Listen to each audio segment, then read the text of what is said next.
The Gospel of Luke, chapter 15. Now the tax collectors and sinners were all gathering around to hear Jesus, but the Pharisees and the teachers of the law muttered, "This man welcomes sinners and eats with them." Then Jesus told them this parable. Suppose one of you has 100 sheep and loses one of them. Doesn't he leave the 99 in the open country and go after the lost sheep until he finds it? And when he finds it, he joyfully puts it on his shoulders and goes home. Then he calls his friends and neighbors together and says, "Rejoice with me. I have found my lost sheep." I tell you that in the same way there will be more rejoicing in heaven over one sinner who repents than over 99 righteous persons who do not need to repent. Or suppose a woman has 10 silver coins and she loses one. Doesn't she light a lamp, sweep the house, and search carefully until she finds it? And when she finds it, she calls her friends and neighbors together and says, "Rejoice with me. I have found my lost coin." In the same way, I tell you, there is rejoicing in the presence of the angels of God over one sinner who repents.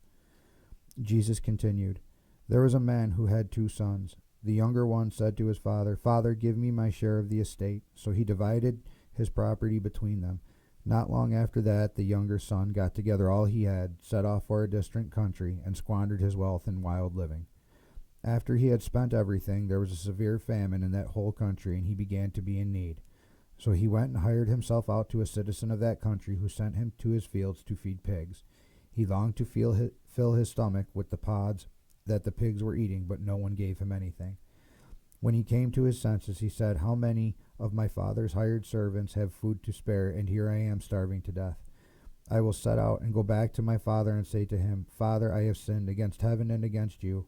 I am no longer worthy to be called your son. Make me like one of your hired servants.' So he got up and went to his father. But while he was still a long way off, his father saw him and was filled with compassion for him. He ran to his son, threw his arms around him, and kissed him. The son said to him, 'Father, I have sinned against heaven and against you. I am no longer worthy to be called your son.' But the father said to his servants, 'Quick, bring the best robe and put it on him. Put a ring on his finger and sandals on his feet. Bring the fattened calf and kill it. Let's have a feast and celebrate. For this son of mine was dead and is alive again. He was lost and is found.' So they began to celebrate. Meanwhile, the older son was in the field. When he came near the house, he heard music and dancing. So he called one of the servants and asked him what was going on. 'Your brother has come,' he replied, 'and your father has killed the fattened calf because he has him back safe and sound.' The older brother became angry and refused to go in. So his father went out and pleaded with him. But he answered his father, 'Look, all these years I've been slaving for you, and you never disobeyed your orders. Yet you never gave me even a young goat so I could celebrate with my friends.